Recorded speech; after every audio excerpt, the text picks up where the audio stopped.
there's so many different cultures, but as someone who specializes in Black health and well-being, there's so many systems that have benefited from us not being keyed into our bodies in the first place.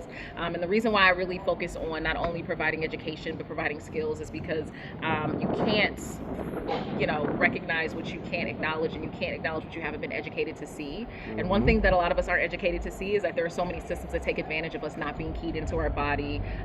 Capitalism is the epitome of productivity over people. So if you are used to being born in a system that has always made you question your worth, not say that your worth is inherent, makes you think that your productivity and tangible output was the synonym for like what you're deserving in the world, it will be really hard to break that down. So I would say it's understandable and it's normal, but it's not healthy. There are plenty of things that are normalized that aren't healthy. It's normalized to work past your breaking point, to say yes to everything, but it's not healthy and it's not going to contribute to longevity. So I would say it's what has been framed for us, like it's been putting us every single day, but it doesn't mean we can't break it down. It just means it'll take a little bit longer. And you should be able to, you can do it with the guilt. There was someone who asked a question like, I feel guilty about resting. And I said, you can still feel guilty and you can still rest. Like feel guilty during the foot rub, feel guilty when you don't respond to the email, but you can still do it because discomfort and danger aren't the same thing. And the more you do it, the easier it will get to do it.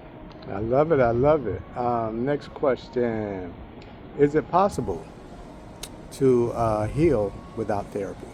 Yes. Okay. So like therapy does not have a monopoly on healing. No matter what path you take, whether it's like spirituality, whether it is fitness, whether it is being one with nature, it's going to be paved with community, right? So the biggest thing that you need, honestly, is to be able to make a dedication and intentionality of deciding what you want to focus on. Therapy is fantastic because it's one of the only relationship that's not reciprocal, right? Like you can ask me about my day as a psychologist, but you don't have to. And it also gives you the set time to slow down and focus on things. You have someone who's trained, you have someone with expertise. There's going to be a limit to what you can do when it comes to breaking down stuff on your own, but that doesn't mean you can't start on your own. And then when you hit a wall, that could be seen when you need like professional help. But therapy does not have a monopoly on healing. I think that's one of the reasons why some people don't start, because they think they can only do it without assistance.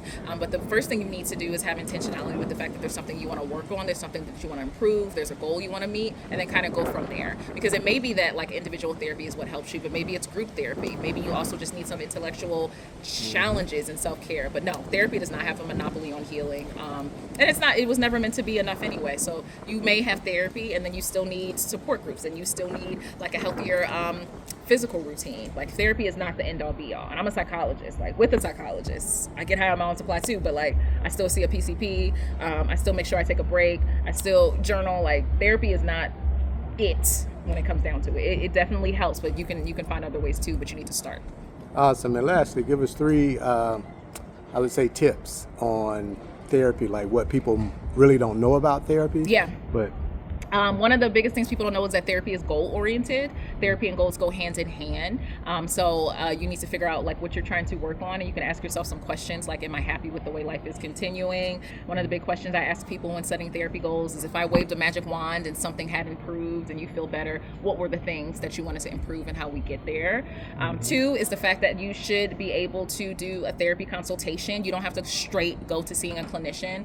You wouldn't, get 50 scoops of this new ice cream without trying it. You can do a therapy consultation. It's like 30 minutes, typically on the phone. It might be virtual, where you're learning about the clinician the same way they're learning about you, asking them what their expertise is, asking them if they've worked with someone like you before, asking them what their fees are and stuff like that. I actually have a guide on that on my website, Finding a Therapist. And the third thing is you can take a break from therapy.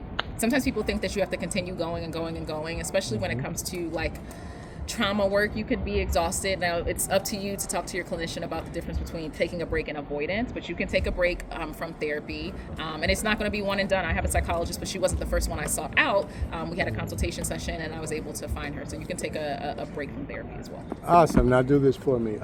3 tips on therapy that people may not know. So just give me like the introduction, because you just went right into the answer. Oh yeah, I'm sorry. So, listen. I know you're busy. Hello, my name is Dr. Raquel Martin, and here are 3 tips about therapy that you may not know.